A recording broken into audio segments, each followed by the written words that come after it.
Okužbe sečil so zelo pogoste in neprijetne, zato bomo zdaj povedali nekaj več o tem, tudi kako lahko pomagamo z naravnimi zdravili.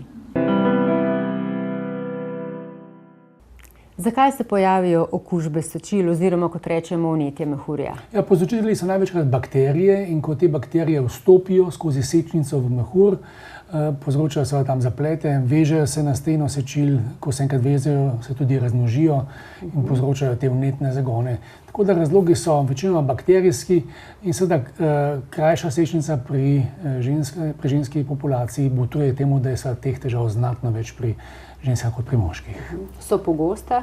So pogoste, nekako odvisno seveda, katero statistiko gledate, ampak vsaka tretja ženska nekako v življenju, ali tudi vsaka druga te težave doživi in med njimi potem pa kar skoraj ena polovica pa ima bolj ali pa manj redke ponovitve, ki so precej neprijetne in jih ponavadi prepoznajo že po prvih simptomih. In tam je prvo, da reagiramo takoj in tem bomo naredili nadaljevanje. Kakšni pa so sicer načini zdravljenja? No, običajni načini zdravljenja so sigurno na eni strani antibiotiki, ki pa imajo seveda ta problem, da so bakterije na njih vse bolj odporne, vse manj je na voljo antibiotikov, ki bi prijeli vedno in dovolj dobro.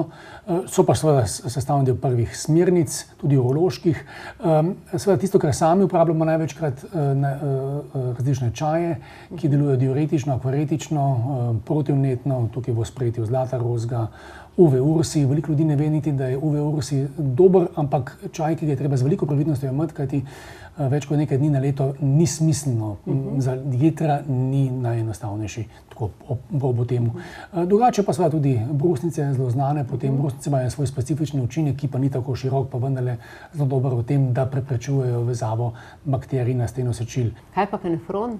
No, kanefron je pri nas prvo in edino registrirano zdravilo naravnega izvora za zdravljenje okužb sečil, tudi razdražljivega mehurja ali pa iztlakovanje peska iz sečil. Ima to svojo specifiko, da deluje znatno širše kot vse tisto, kar so doslej omenila. Ima 4 osnovne mehanizme, ki jih dobimo z zaužitjem kanefrona sočasno. Je diuretik, kar pomeni, da izločamo več urina.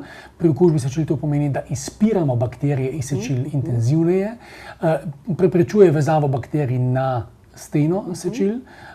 Deluje proti vnetjem, s tem je manj neprijetnih pekočih uriniranj in sprošča neprijetne krče v spodnjem delu trebuha in to je tisto, kar mnogokrat moti, predvsem kot simptom ob vnetem mehurju. Skratka, kanefron, ena celovita terapija, ki je lahko samostojna pri nekompliciranih terapijah, nekompliciranih okužbah, lahko pa je tudi sočasna terapija ob imanju antibiotika.